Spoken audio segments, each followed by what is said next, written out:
जमुई से सांसद अरुण भारती ने एक ऐसा बयान दिया जिसके बाद एनडीए के अंदर बवाल मचना तय है। पिछले दिनों से खबरें तैर रही थी कि चिराग पासवान की पार्टी जमुई जिले के 2 विधानसभा सीटों पर दावेदारी कर रही है। एक सिकंदरा सीट है जहां से जीतन राम मांझी की पार्टी के सिटिंग विधायक हैं, दूसरा चकाए जहां से निर्दलीय विधायक सुमित सिंह कैबिनेट में मंत्री हैं। इन दोनों सीटों पर को लेकर दावेदारी की खबरें आ रही थीं। खबरें तो यहां तक थी कि अरुण भारती खुद सिकंदरा आरक्षित सीट से चुनाव लड़ सकते हैं और चिराग पासवान ने जेडीयू और बीजेपी के सामने अरुण भारती को डिप्टी सीएम बनाने की शर्त रखी है। ऐसे में सबकी नजरें इस बात पर टिकी थी कि कब इस तरह के बयान सामने आएंगे। आज जैसे ही अरुण भारती जमुई पहुंचे और पत्रकारों ने सवाल पूछा तो अरुण भारती ने कहा कि कार्यकर्ताओं की भावनाओं को संभावनाओं में बदलना मेरा काम है और अपने उस बयान में सिकंदरा सीट का जिक्र भी किया, जिसके बाद अब सियासी बवाल खड़ा होना तय है। सिकंदरा विधानसभा सीट को लेकर ही चिराग पासवान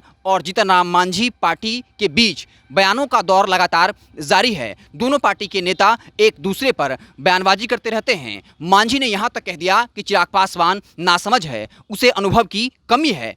तो अरुण भारती के इस बयान के बाद जो है अब हलचल मचना तय है। देखना दिलचस्प होगा कि चिराग पासवान जिस तरीके से सिकंदरा विधानसभा सीट को लेकर अड़ गए हैं, तो क्या जीतन राम मांझी बैकफुट पर आएंगे या चिराग पासवान बैकफुट पर आएंगे। जीतन राम मांझी आखिर अपने सिटिंग सीट जो है उसको क्यों छोड़ेंगे। चिराग पासवान अपनी बात को मनाने के लिए क्या करते हैं, किस तरीके से जो है प्रेशर क्रिएट करने की कोशिश करते हैं और क्या इसमें वो सफल हो पाएंगे। चिराग पासवान की पार्टी ने साफ तौर पर कहा कि हम 50 सीटें नहीं चाहते हैं, हमें जो सीटें दी जाए हम वो सीटें दी जाए जो हम जीत सकें। ऐसे में सवाल खड़ा होता है कि जिन 2 सीटों पर चिराग पासवान की पार्टी की नज़र है उसमें से एक चकाय है जहां निर्दलीय विधायक सुमित सिंह जो है वहां से ताल ठोक रहे हैं और बाकायदा जेडीयू और बीजेपी का समर्थन भी उनको प्राप्त है। आपको याद होगा पिछले दिनों चकाय में एनडीए की मीटिंग में किस तरीके से वहां पर जेडीयू नेता, वहां मंत्री सुमित सिंह और जेडीयू के एक नेता संजय प्रसाद जो खुद टिकट के दावेदार बता रहे हैं,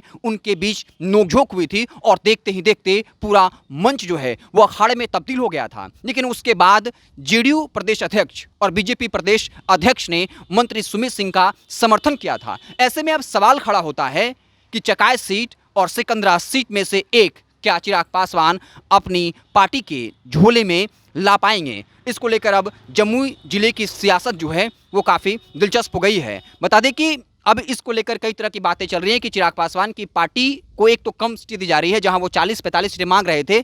कम सीट देने के बाद जो चिराग पासवान ने शर्त रखी है कि उन्हें क्वालिटी सीट दी जाए और अगर उनको जमुई जिले के 2 में से एक भी सीट नहीं मिलता है तो क्या चिराग पासवान गठबंधन में बने रहेंगे या फिर कोई बड़ा फैसला लेंगे।